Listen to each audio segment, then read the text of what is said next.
आखिर लोगों ने कॉकरोच जनता पार्टी को इतना सीरियसली क्यों लेना शुरू कर दिया?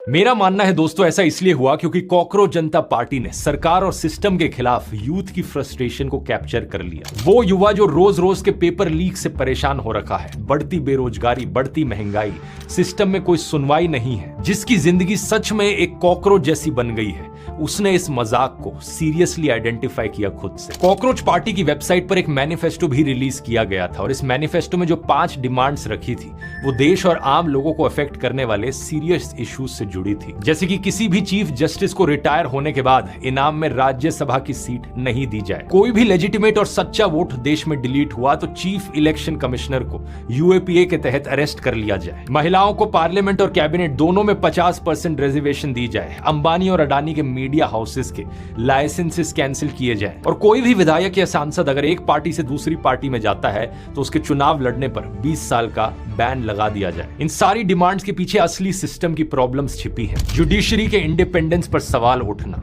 इलेक्शन कमीशन का कॉम्प्रोमाइज हो जाना, मीडिया का पूरी तरीके से बिक जाना और एमपीज और एमएलएस की हॉर्स ट्रेडिंग, इस सारे मजाक के पीछे का जो कंटेंट था वो बिल्कुल सीरियस था। और शायद यही बात बीजेपी और मोदी को सबसे ज्यादा डरा गई। इन लोगों के लिए मेलेडी वाले मीम्स चलेंगे क्योंकि वहां पर सिर्फ मोदी को एक रोमांटिक हीरो दिखाया जाता है।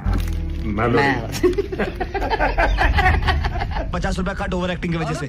लेकिन जब मीम्स के पीछे रियल डिमांड्स हो जो करोड़ों लोगों से रेजोनेट करें तो वो एक पॉलिटिकल थ्रेट बन जाते हैं। सीजेपी ने मजाक से आगे बढ़कर जैसे ही जनता के सीरियस दर्दनाक मुद्दों पर बात करनी शुरू करी, वहीं से ही प्रॉब्लम शुरू हो। आप सोचोगे क्या रीजन था? लॉजिक सुनो जरा इसके पीछे। कहते हैं कि इंटेलिजेंस ब्यूरो के इनपुट पर किया गया है, ये अकाउंट नेशनल सिक्योरिटी के लिए खतरा है। मतलब एक मिनट के लिए जरा सोच कर देखो, एक मजाक में बनाई गई वेबसाइट और सोशल मीडिया पेज जिसके लोग कॉकरोच की कॉस्ट्यूम पहनकर मीम्स बना रहे हैं, वो नेशनल सिक्योरिटी के लिए खतरा बन गई सरकार के लिए। हाँ, मैं हूँ cockroach. I am a cockroach. कितनी डरपोक सरकार हो सकती है, कितने डरपोक प्रधानमंत्री हो सकते हैं देश के?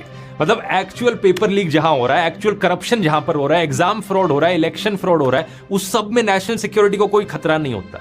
लेकिन कोई इंटरनेट पर थोड़ा मजाक कर दे तो वो नेशनल सिक्योरिटी के लिए खतरा बन जाता है। ओरिजिनल ट्विटर अकाउंट बैन होने के बाद सीजेपी ने एक बैकअप अकाउंट बनाया, कॉकरोच इज बैक नाम। इसके बाद इनके इंस्टाग्राम पेज को हैक करने की कोशिश की गई। इतनी बार इनके अकाउंट में लॉग इन करने की ट्राई करी गई कि 23 मई को अभिजीत ने ट्वीट करके कहा कि अब उनके पास सीजेपी के किसी भी प्लेटफॉर्म का एक्सेस नहीं है। उसके बाद इनकी वेबसाइट को भी बंद कर दिया गया। इस वक्त तक 10 लाख लोगों ने सीजेपी का मेंबर बनने के लिए साइन अप कर लिया था और 6 लाख से ज्यादा लोग धर्मेंद्र प्रधान के रेजिग्नेशन की पेटिशन पर साइन कर चुके थे। बात सिर्फ यहां तक नहीं रुकी, अभिजीत का व्हाट्सएप नंबर भी लीक कर दिया जाता।